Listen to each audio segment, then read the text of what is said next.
एक ऐसा फीचर, ऐसे कंटेंट हमारे ऊपर थोप करके किया जा रहा है जहां यूथ का माइंड जो है कॉलोनाइज हो रहा है। जैसे हमने ट्रैक्टर मार्च के समय पर देखा, जैसा हमने और सीएए के समय प्रोटेस्ट हुआ तो किस तरीके से जो सब इनके स्लीपर सेल्स थे वो एक्टिव थे और कैसे कॉलोनाइज कर रहे थे मैसेजेस देर से। उसको रेगुलेट करने के लिए अगर अच्छे इंटेंशन के साथ, और ये सरकार की ड्यूटी भी है, सरकार के with in the constitutional domain, with in the legal domain में आता है, अगर ऐसा बनाते हैं ऐप तो उसमें कोई गलत नहीं है, पहला। दूसरा, पेगासस के समय पर अगर आप याद करिए किसी तरह का हो हल्ला चारों तरफ पूछा था कि सरकार जो है जासूसी करवा रही है, लेकिन जब फोन सबमिट करने की बात आई, फॉरेंसिक एग्जामिनेशन करवाने की बात आई, तो एक भी फोन जस्टिस रविंद्रन कमेटी के सामने नहीं गया।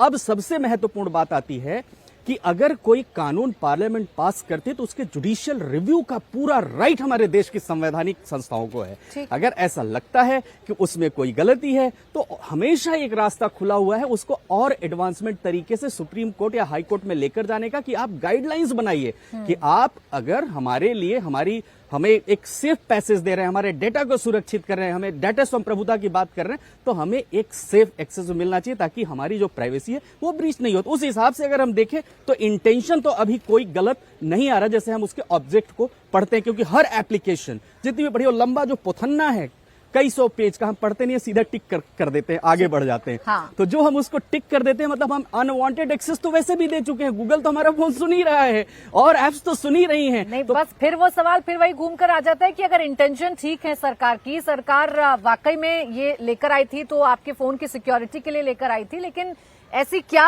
गलतियां थी जो आप सुधार नहीं पाए वक्त रहते? आपको अपने स्टैंड से पीछे हटना पड़ रहा है। विपक्ष ने इस मौके को बखूबी बुनाया भी है। विपक्ष बार बार ये कह रहा है कि अभी भी देखिए सरकार आप पर नजर रख रही है। इससे पहले भी कई ऐसे मुद्दे हैं जो विपक्ष की तरफ से उठाए गए हैं। अब किम जोंग की चर्चा अगर हो रही है, अगर बार बार ये कहा जा रहा है कि आपकी बेडरूम में घुसने की तैयारी बीजेपी की सरकार कर रही है। हमारे साथ अमित दुबे जी भी हैं, एक्सपर्ट हैं साइबर इन्वेस्टिगेशंस के। अमित जी, हम इसी बात पर चर्चा कर रहे हैं। अभी भी शक लोग जाहिर कर रहे हैं। अब तो सरकार हालांकि अपने स्टैंड से पीछे हट गई, अभी भी कह रहे हैं कि भाई अगर ये ऐप एक बार आपके फोन में आ गई, आपने डिलीट भी कर दिया, आपने कुछ ऐसी परमिशंस दे दी हैं उसको पहले से ही कि डिलीट करने के बाद भी आपका सारा डेटा जो है वो उसकी प्राइवेसी ब्रीच हो जाएगी। क्या वाकई में डरना चाहिए लोगों को?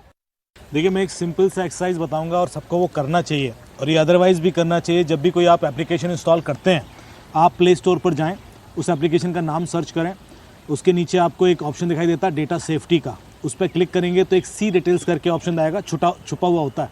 उसको क्लिक करेंगे तो गूगल आपको बताता है, प्ले स्टोर आपको बताता है कि क्या क्या डेटा ये एप्लीकेशन आपका कलेक्ट कर रही है। आप ये एक्सरसाइज संचार साथी के साथ भी करें, फेसबुक के साथ भी करें, ट्विटर के साथ भी करें, जितनी एप्लीकेशन है सबके साथ करें। जब आप संचार साथी के साथ करेंगे तो नीचे साफ साफ लिखा हुआ है कि ये ऐप आपका कुछ भी डेटा कलेक्ट नहीं करती है। ये क्लियरली वन लाइन में लिखा हुआ है, आप पढ़ लें, अभी जाके एक्सरसाइज करके देख लें।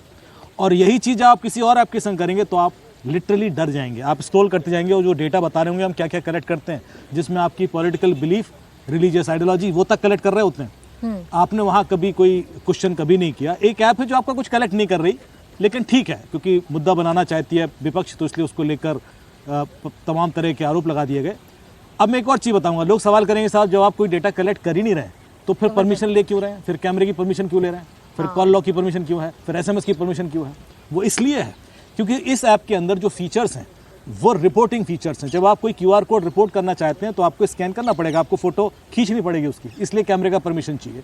यदि आप कॉल लॉक, कोई आपको इंटरनेशनल नंबर से परेशान कर रहा है लगातार और आपके पास 15-20 कॉल आ गए, तो ये ऐप ये देखती है कि इस व्यक्ति को वाकई कॉल आए हैं या नहीं आए हैं। ऐसा तो नहीं कि मैं आपके नंबर को ब्लॉक करा दूं,